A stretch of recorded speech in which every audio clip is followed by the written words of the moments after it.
18 seasons in the NFL, here he is, an icon, Super Bowl 47 MVP, Pro Bowler. On behalf of NFL Alumni Health and CADDIX Cleats, Joe Flacco, what do you got cooking with them?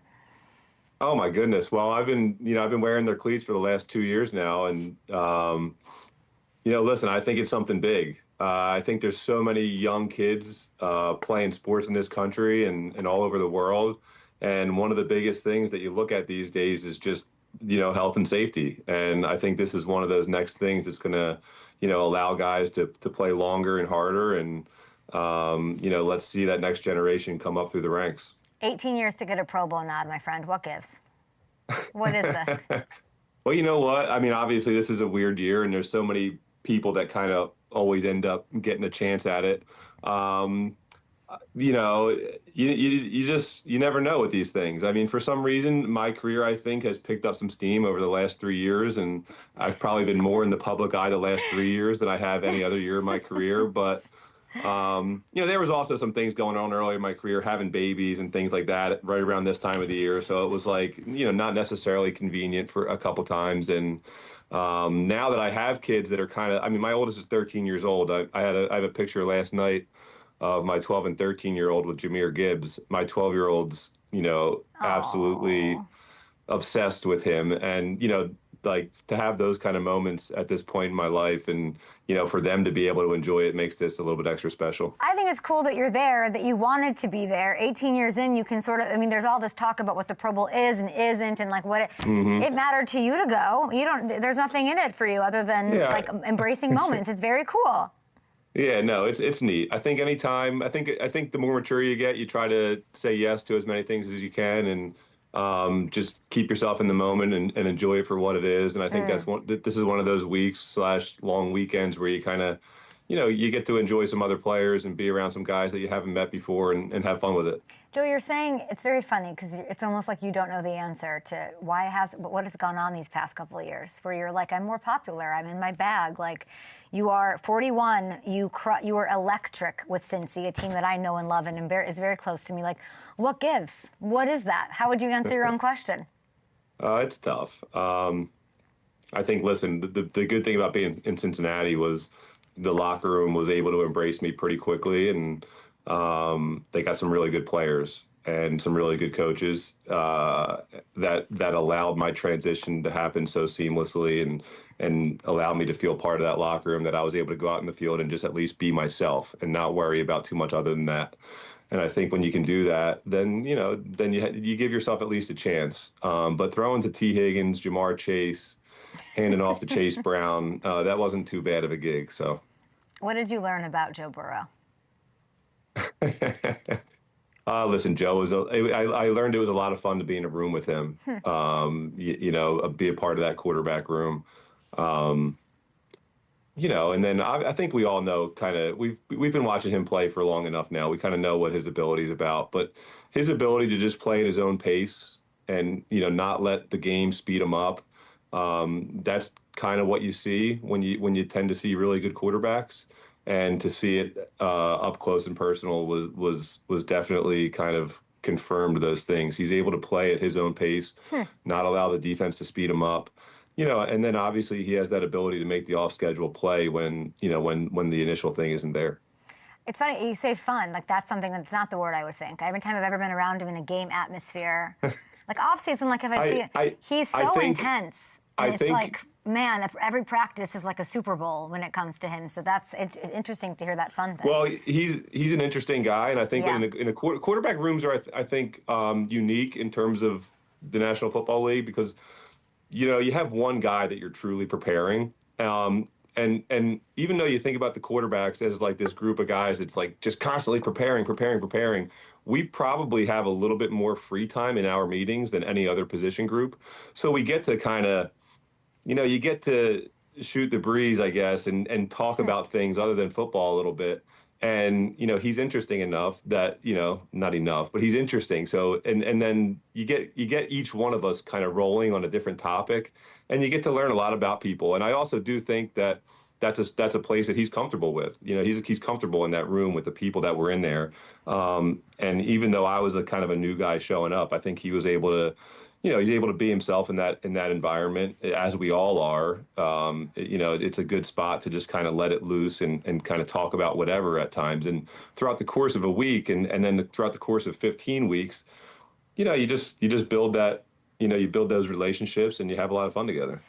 You keep saying fun, and you're about Joe. I think you had fun. I did. Well, yeah, but that and exactly. You're saying it's about the receivers. Like, yeah, I'd like to throw to Jamar and T2, but like, truly, at the age of 41, you almost looked like you were having more fun than ever. Which I think it is like where you are in your life, the kids, and all of that. Yeah. So I'm trying to figure out what that means, Joe. Like, what do You're a free agent. I'm sure Pro Bowl is going to be an interesting, fun time taking pictures with Gibbs, but also like you're going to have guys recruiting you. We want you as part of our squad. You've got some, like, what's most important to you right now? You're making a list like the Joe Flacco that you are on your priorities for the future in football. Just in general. No, in football. Yeah, listen, I want to play football. I don't know what that looks like. It's tough. You never know what teams are thinking, and you try to be as proactive as possible, but I don't necessarily know if I'm an expert in anything besides just going out there and playing football. All the other stuff, all the other games behind the scenes and all that stuff, I just,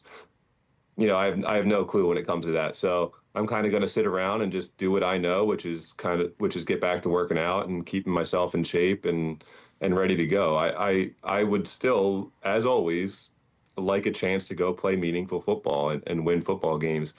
I'm 41 years old, but I still hate watching the playoffs and watching other guys win these games and be in these situations. Yeah. Now, I say that half-heartedly. I mean, I enjoy it, obviously. I'm in front of that TV watching it. I mean, I played with Sam for in New York, and have a lot of respect for him, and just got to see behind the scenes with him. So, I'm definitely rooting for his success. But at the same time, you'd much rather be that guy. And when this is your profession and it's what you do for a living, it always hurts just a little bit to watch other people do it. It's so funny because that's the gauge, right? You have to almost get, or I wonder if you give yourself that, or do you really do take it one step at a time? Like I look at Tom, and Tom said that my goal is 45. That's what he said. Right.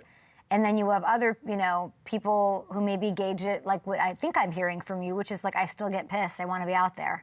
I want to play meaningful. Yeah. But like Tom did too. It becomes what becomes enough. And then, I want to see you back in Cincinnati for sure. I'd also love to see you hanging out with Mahomes in that quarterback room. I would love to see that. I also think you have a relationship with Stefanski. I would like, I know Kirk is still there. That's great, but that would be a fun, meaningful role down there in that division. I think there's a lot of places I could wrap my head around, and there's probably a lot of positives. I think I tend to always look when I'm offered some kind of opportunity. I always tend to look at the positives of what that opportunity, can bring and how it can work out.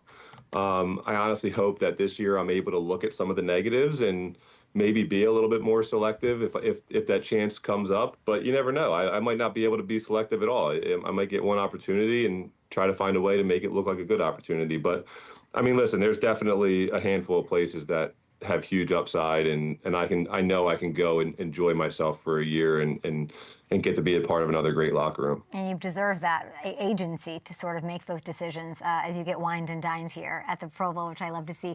You mentioned, Sam, you're also like your boys with McDonald, right? You were with him for 5 seasons.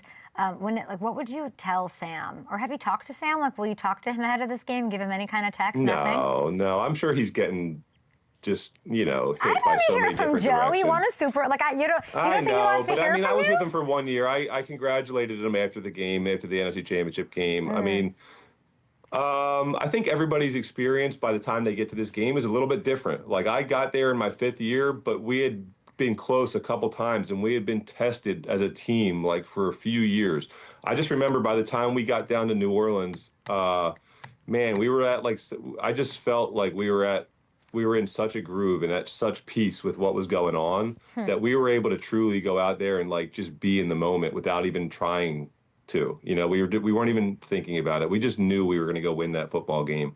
And you could get that sense when you were around our team that week. And I think part of that was because we had been through so much the previous 4 years, like coming up short in a couple AFC championship games and being to the playoffs so many times. But I think each team's experience is different. And when you get to this game, you bring a little bit different baggage with you. So it'd be tough to kind of comment on my experience and help him relate. But, you know, he'll be ready. I mean, I think they're already out here, and he's probably had a week of practice under his belt, and I'm sure those guys are in their own way and for their own reasons feeling very confident as well. You get to see Shedeur. I did. I saw him last night. I went up and grabbed him on the shoulders, and as he's eating his Cheerios and hanging out in the lobby of the hotel. Streaming, probably. You don't even know. Yeah, He's like streaming to 7 million people. That's like always my experience with Shedeur. I freak out. You obviously know him from Cleveland. Can you tell me something that he does behind the scenes to stay prepared for these opportunities that some people maybe don't get to see? Oh, my goodness.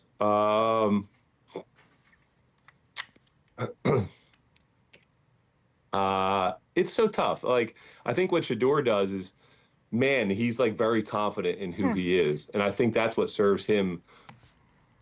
As a young player, you have to have that unwavering belief in yourself, because you're going to go through times, no matter what, that you're not necessarily familiar with in terms of like your college experience where you've won a bunch of games and then come into the NFL. And I could see it right away with the belief that he had in himself and just that gamer type of mentality that he was going to, have the right mindset to be successful in this league. So then once he can learn everything else, the fact that he has that foundation of having that right mindset, just probably through the way he's grown up, is gonna serve him well. Let's talk a little bit more about NFL alumni health and CADDIX cleats. I know there's can you just tell me a little bit more about what it actually is? And there's a smart studs technology I'm looking at. So the cleats in themselves, they don't grab as much. They have a little bit of give in the cleats. They twist, but they also just shift around a little bit. So instead of kind of hyperextending your leg, it gives you it gives that cleat the ability to release. So I think the easiest way to describe it is like when you're playing on grass, which these things are very good on grass and also help you on grass, but your cleat digs into the grass, but it also gives a little bit. But when you get on these turf fields, sometimes it can just grab a little bit too much, and then your body's just not ready to react with that force. And what these cleats allow your body to do is kind of compensate for that. They give a little bit, and instead of sending it up through the rest of your body, they kind of can dissipate that force, and it's just overall better, over the long term on your lower half. And listen, I think we're always looking for, a little advantage and a little way to stay healthy.